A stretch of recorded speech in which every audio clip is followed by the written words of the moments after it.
Hi there, it's the second Sunday of Epiphany, and I'm going to share my sermon for the day. There's a few readings. The first one is from Isaiah 49, verse 1 to 7. And then the second one is from 1 Corinthians 1, 1 to 9. And the gospel is from John 1, 29 to 42. So feel free to pause the video, have a read of those, and then start the video up again.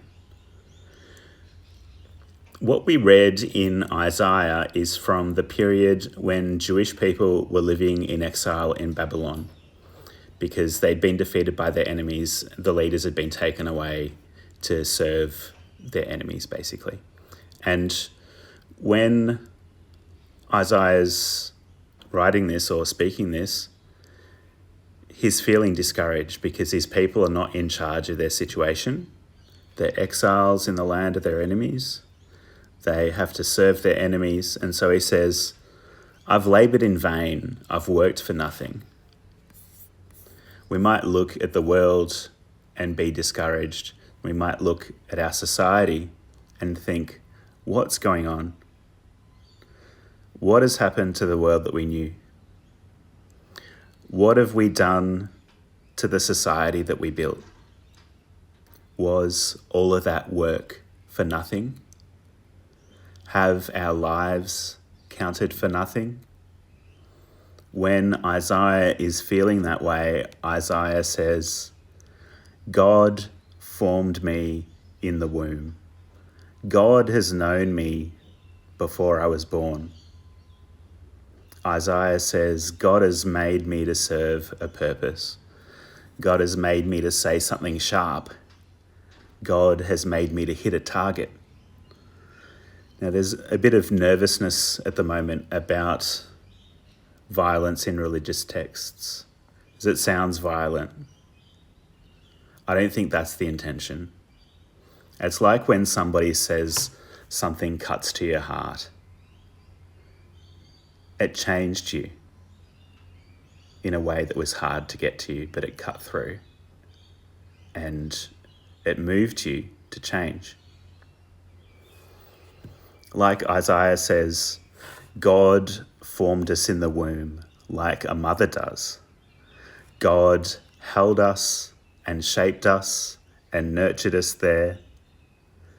We've also heard or read the introduction from Paul's letter to the ancient church in Corinth, a port in Greece. And Paul, in his letter, is going to have some difficult things to say to that church because their church had a lot of problems. We'll hear about it in coming weeks, I expect.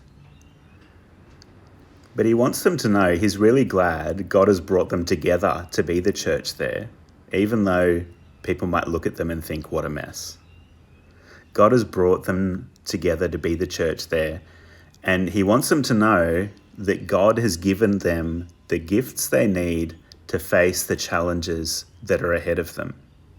Just like how God had formed and prepared Isaiah for his task. If we're feeling fragile and discouraged, we might like to take a moment to imagine that God, our Creator, is holding us, carrying us, like a mum carrying her baby. In Luke's Gospel, which is not one of the ones that we've looked at today, in Luke's Gospel, though, we have a story about John and Jesus when they were being carried and nurtured by their mums. Because Luke's Gospel says that the two of them were cousins, and that when they were both in the womb, their mums were spending time together, so they were nearby each other before they were born. They were close even before they were born. And it says that when they were close to each other, John jumped for joy, as though he was saying, oh my goodness, who is that? And it's a little bit like that in the reading today from John's Gospel, which doesn't have any of that infancy stuff. But John has a similar reaction as an adult. When John encounters Jesus, he has a similar reaction. John is blown away by Jesus and he sends his followers to follow Jesus instead. He says, I didn't know who he was. I didn't know who he was. He's just blown away. When John baptized Jesus, something amazing happened.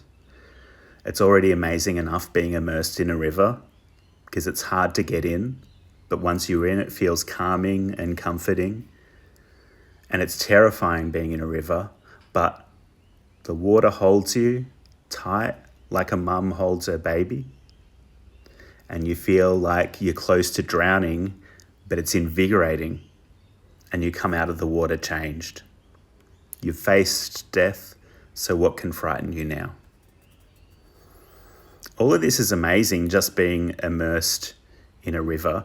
But when John immersed Jesus in the river, something even more amazing happened. Because God's Spirit came down and landed on Jesus. It looked like the dove that brought the good news of earth being restored after the ancient flood. God's Spirit came down and landed on Jesus.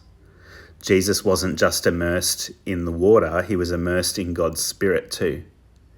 And so John was just blown away by this. John had immersed Jesus in the water, but then God had immersed Jesus in the Spirit. And so John tells his followers, this is who I've been preparing you for. This is the one who's been immersed in the river and in the Holy Spirit, and he will immerse you in the Holy Spirit too. So the disciples come to Jesus' home and he welcomes them into his own safe, private place, his place of comfort and rest. They're immersed and embraced in his life. And they're changed by that experience of intimate welcome. Peter even gets a new name. They've been changed so much by this welcome and embrace that they're convinced that he's been sent by God to save them.